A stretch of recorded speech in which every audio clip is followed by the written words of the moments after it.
Viewers, हम तैयारी कर रहे हैं कक्षा 9वीं विज्ञान की वार्षिक परीक्षा की और इसके अंतर्गत हमने अध्याय 1 से लगाकर 5 तक के सारे इंपॉर्टेंट क्वेश्चन के वीडियो बना लिए। यदि आपने नहीं देखा हो तो चैनल के प्लेलिस्ट से देख सकते हो और आपकी संपूर्ण तैयारी आप विज्ञान की कर सकते हो। आज हम कर रहे हैं अध्याय 6 ऊतक वाले अध्याय की संपूर्ण तैयारी करेंगे। तो सबसे पहले हम 2 और 3 नंबर के प्रश्नों की तैयारी करेंगे, उसके बाद वैकल्पिक मतलब 1-1 नंबर के प्रश्नों की तैयारी करेंगे। तो शुरू करते हैं। प्रश्न नंबर पहला जो हमें पता ही होना चाहिए क्योंकि अध्याय का नाम ही है ऊतक, तो ऊतक को परिभाषित करें। हमें पता होना चाहिए कि ऊतक क्या होता है। तो ऊतक जो है कोशिकाओं का समूह जो रचना, कार्य व उत्पत्ति में समान हो, ऊतक कहलाता है। कोशिकाओं का समूह जो रचना, कार्य व उत्पत्ति में समान हो, ऊतक कहलाता है। इसके बाद दूसरा जो इम्पोर्टेंट क्वेश्चन है, एरियोलर ऊतक के कार्य लिखिए। एरियोलर ऊतक के कार्य लिखिए। तो इसका उत्तर है पहला है 2 अंगों के बीच के रिक्त स्थान को पूर्ण करता है। 2 अंगों के बीच के रिक्त स्थान को पूर्ण करता है। इसके बाद है आंतरिक अंगों को सहारा प्रदान करता है और तीसरा है ऊतकों की मरम्मत में सहायता करता है। तो एरियोलर ऊतक के कार्य हमें लिखने हैं। तो यहाँ 3 दे रखे, 3 में से कोई से भी 2 हम लिख सकते हैं। 2 अंगों के बीच के रिक्त स्थान को पूर्ण करता है और आंतरिक अंगों को सहारा प्रदान करता है। इसके बाद अगला है फ्लोएम के संगठक कौन कौन से हैं। ठीक है, फ्लोएम के संगठक कौन कौन से हैं। तो इसके संगठक है चालनी नलिकाएं, चालनी कोशिकाएं, साथी कोशिकाएं, फ्लोएम पैरेन्काइमा और फ्लोएम रेशे। इसके बाद अगला प्रश्न है पैरेन्काइमा व कोलेन्काइमा में क्या अंतर है। तो पैरेन्काइमा और कोलेन्काइमा में हम अंतर लिखेंगे। तो पहला अंतर है पैरेन्काइमा, इनकी कोशिका भित्ति पतली होती है। पैरेन्काइमा की कोशिका भित्ति पतली होती है, जबकि कोलेन्काइमा इनकी कोशिका भित्ति पतली व कोनों पर मोटी होती है। पतली तो होती है लेकिन कोनों पर मोटी होती है। इसके बाद पैरेन्काइमा में दूसरा है भित्ति सेलुलोज की बनी होती है।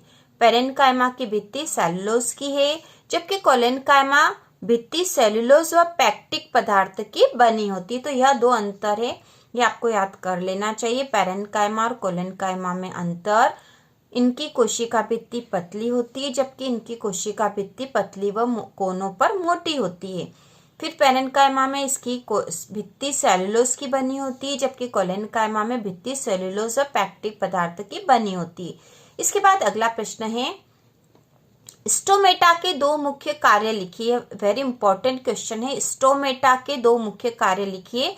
तो स्टोमेटा के कार्य है, पहला कार्य है गैसों के आदान प्रदान में सहायक। स्टोमेटा जो है यह गैसों के आदान प्रदान में सहायक है और दूसरा है वाष्पोत्सर्जन की क्रिया में सहायक। ठीक है, गैसों के आदान प्रदान में सहायक और वाष्पोत्सर्जन की क्रिया में सहायक होता है स्टोमेटा। इसके बाद है जाइलम और फ्लोएम में अंतर, या 3 नंबर के क्वेश्चन में आने की संभावना है इस क्वेश्चन की। जाइलम और फ्लोएम में क्या अंतर है। तो जाइलम और फ्लोएम में अंतर हम यहाँ लिखेंगे जाइलम और फ्लोएम। तो जाइलम में हम लिखेंगे जल व खनिज लवणों का संवहन करता है। जाइलम जल व खनिज लवणों का संवहन करता है, जबकि फ्लोएम यह भोज्य पदार्थों का संवहन करता है। तो जाइलम और फ्लोएम जो दोनों ऊतक है पौधों में पाए जाते हैं। जाइलम जल और खनिज लवणों का संवहन करता है, जबकि फ्लोएम भोज्य पदार्थों का संवहन करता है। इसके बाद दूसरा है जाइलम में इसके द्वारा संवहन क्रिया नीचे से ऊपर की ओर होती है।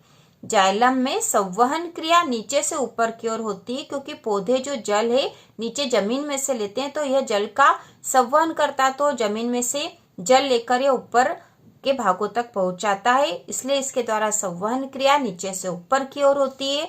जबकि फ्लोएम में हम लिखेंगे इसके द्वारा संवहन क्रिया ऊपर से नीचे की ओर होती है। इसके द्वारा संवहन क्रिया ऊपर से नीचे की ओर होती है।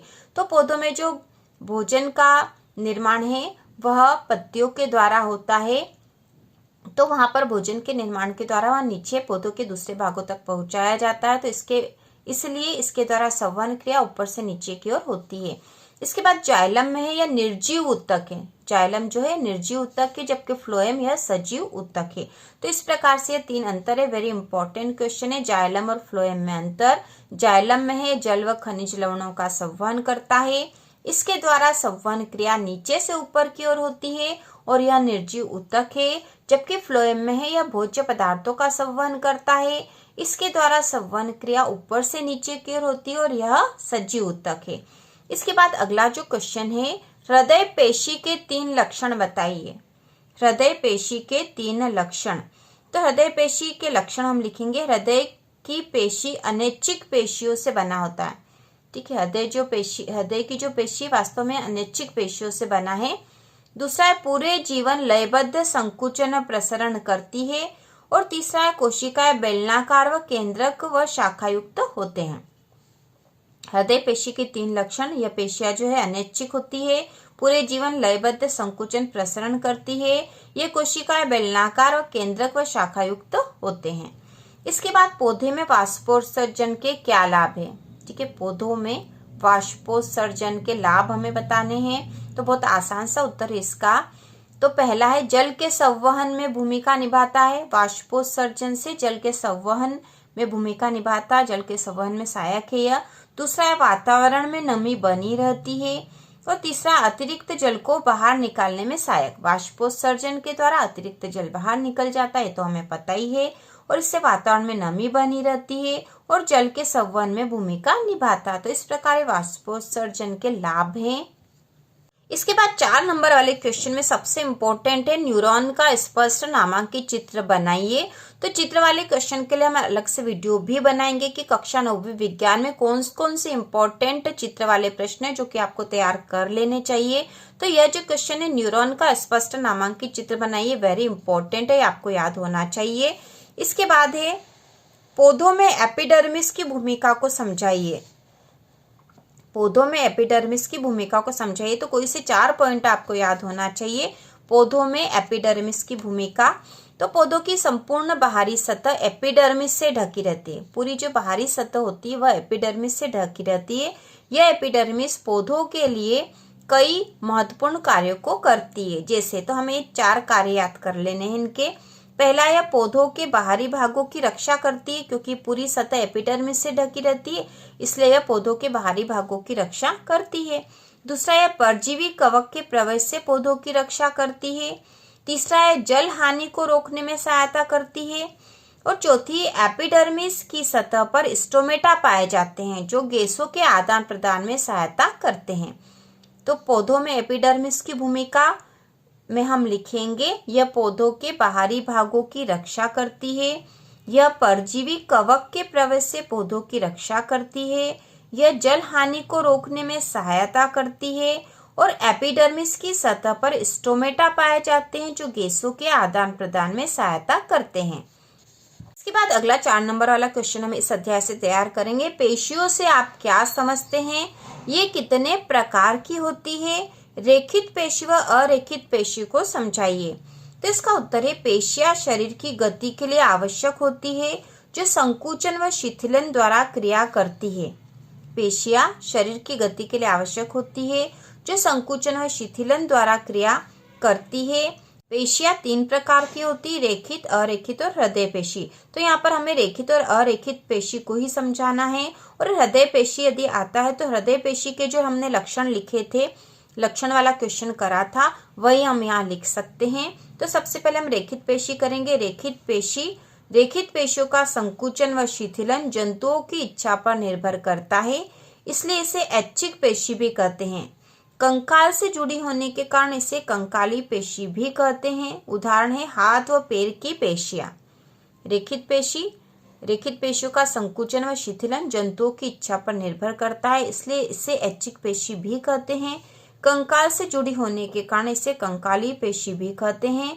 उदाहरण है हाथ व पैर की पेशियां। अगला है अरेखित पेशी। अरेखित पेशियों का संकुचन व शिथिलन जंतुओं की इच्छा पर निर्भर नहीं करता, इसलिए इसे अनैच्छिक पेशियां भी कहते हैं।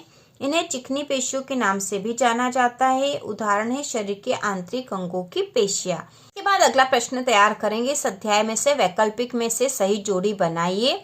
तो खंड और खंड ब यहाँ जो दे रखे, तो यहाँ पे संयोजी ऊतक, तंत्रिका ऊतक, नारियल का रेशेदार छिलका, हृदय की पेशियां, आंख की पलक, पत्तियों से भोजन का परिवहन और इसके दूसरे भाग में स्क्लेरन कायमा, ऐच्छिक पेशी व अनैच्छिक पेशी, अनैच्छिक पेशी, न्यूरॉन, रक्त और फ्लोएम। तो इसकी जोड़ी बनाएंगे। तो सबसे पहले संयोजी ऊतक, तो संयोजी ऊतक है रक्त, ठीक है, रक्त एक संयोजी ऊतक होता है। दूसरा है तंत्रिका ऊतक, तंत्रिका ऊतक है न्यूरॉन। नारियल का रेशेदार छिलका, इसमें स्क्लेरन कायमा होता है। इसके बाद है हृदय की पेशियां, यह अनैच्छिक है। आंख की पलक, ठीक है, आंख की पलक जो है ऐच्छिक पेशी और अनैच्छिक पेशी दोनों यहाँ पर होती है। और पत्तियों से भोजन का परिवहन करता है फ्लोएम, जो हमने पहले भी देखा था। इसके बाद वैकल्पिक प्रश्न देखेंगे। किस ऊतक में मृत कोशिकाएं पाई जाती है? किस ऊतक में मृत कोशिकाएं पाई जाती है? तो यहाँ उत्तर होगा स्क्लेरन कायमा। स्क्लेरन कायमा जो ऊतक है इसमें मृत कोशिकाएं पाई जाती है। इसके बाद दूसरा रक्त एक, तो रक्त एक तरल संयोजी ऊतक है, तरल संयोजी ऊतक है। अगला है जाइलम फाइबर का कार्य है, तो जाइलम जो फाइबर है इसका कार्य है सहारा देना। अगला है दो अस्थियां आपस में जुड़ी होती है, तो दो अस्थियां आपस में जुड़ी होती है स्नायु। प्रविभाजी ऊतक पाए जाते हैं, तो प्रविभाजी ऊतक पाए जाते हैं पौधों में। उपास्थि नहीं पाई जाती, तो उपास्थि कहाँ नहीं पाई जाती? वृक्क में, ठीक है, वृक्क में नहीं पाई जाती, जबकि कान में, नाक में, कान में और कंठ में पाई जाती, जबकि वृक्क में उपास्थि नहीं पाई जाती है। अगला है अस्थि के मैट्रिक्स में पाया जाता है, तो अस्थि के मैट्रिक्स में पाया जाता है कैल्शियम एवं फास्फोरस, कैल्शियम और फास्फोरस पाया जाता है। तंत्रिका ऊतक का अभाव होता है, कहाँ पर होता है? मस्तिष्क, मेरुरज्जु या टेंडन या तंत्रिका, ठीक है, या फिर तंत्रिका, तो इसका उत्तर आएगा टेंडन। तंत्रिका ऊतक का अभाव टेंडन में पाया जाता है। इसके बाद है नारियल का रेशेयुक्त छिलका बना होता है, तो नारियल का जो रेशेयुक्त छिलका है वह स्क्लेरन कायमा ऊतक का बना होता है, जो कि अभी हमने पढ़ा था मृत कोशिकाएं पाई जाती है स्क्लेरन कायमा में। तो नारियल का जो रेशेयुक्त छिलका होता है उसमें स्क्लेरन कायमा होता है। रक्त का आधात्री भाग कहलाता है, तो रक्त का जो आधात्री भाग है वो प्लाज्मा होता है, प्लाज्मा।